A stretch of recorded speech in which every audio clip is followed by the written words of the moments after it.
Hello दोस्तों। आज की इस वीडियो में जो हमारा क्वेश्चन है, वैदिक काल की राजनीतिक स्थिति की समीक्षा कीजिए।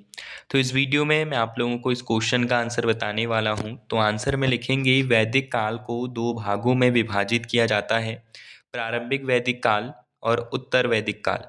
इस काल में राजनीतिक व्यवस्था का विकास कबीलाई शासन से राज्य व्यवस्था की ओर हुआ। आर्यों की राजनीतिक स्थिति सामाजिक संगठन, सभा संस्थाओं और राजा की भूमिका के आधार पर समझी जा सकती है।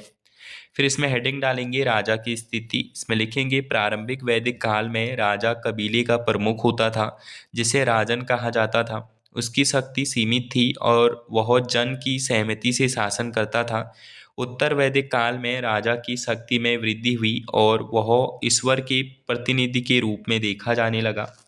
फिर लिखेंगे हेडिंग जन और जनपद। जन शब्द एक कबीले को सूचित करता है, जैसे भरत, पूर, यदु आदि। समय के साथ जन से जनपद का विकास हुआ, जो भौगोलिक सीमाओं में बधा हुआ क्षेत्रीय राज्य था। फिर लिखेंगे सभा और समिति। प्रारंभिक काल में दो महत्वपूर्ण राजनीतिक संस्थाएं थी।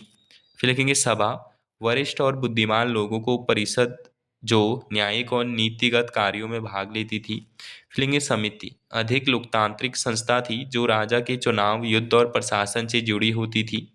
उत्तर वैदिक काल में इन संस्थाओं का प्रभाव घटने लगा। फिर लिखेंगे राज्य का कार्य। इसमें राजा का मुख्य कार्य युद्ध करना, न्याय देना और धर्म की रक्षा करना था। वह पुरोहितों और मंत्रियों की सलाह से कार्य करता था। फिर लिखेंगे राज सूर्य अश्वमेध जैसे यज्ञों का महत्व। इन यज्ञों के माध्यम से राजा अपनी सत्ता को वैध ठहराता था और अन्य राजाओं पर प्रभुत्व जताता था। इससे उसकी शक्ति और प्रतिष्ठा बढ़ती थी। फिर लिखेंगे न्याय व्यवस्था। राजा न्याय का पालन करता माना जाता था। उसे धर्मराज कहा जाता था। वह ऋतु के अनुसार निर्णय करता था। फिर लिखेंगे सेना और युद्ध हेडिंग। सेना का गठन घुड़सवारों, रथों, पैदल सैनिकों से होता था। युद्ध मुख्यतः भूमि, जल और पशुओं के लिए होते थे। इस प्रकार वैदिक काल की राजनीतिक स्थिति एक लोकतांत्रिक प्रवृत्ति से शुरू होकर धीरे धीरे राजा केंद्रित एक संगठित राज्य की ओर अग्रसर हुई, जिसमें धार्मिक तत्वों का प्रभाव भी बहुत गहरा था। तो ये था इस क्वेश्चन का आंसर। मिलते हैं आपको हमारी न्यू वीडियो में।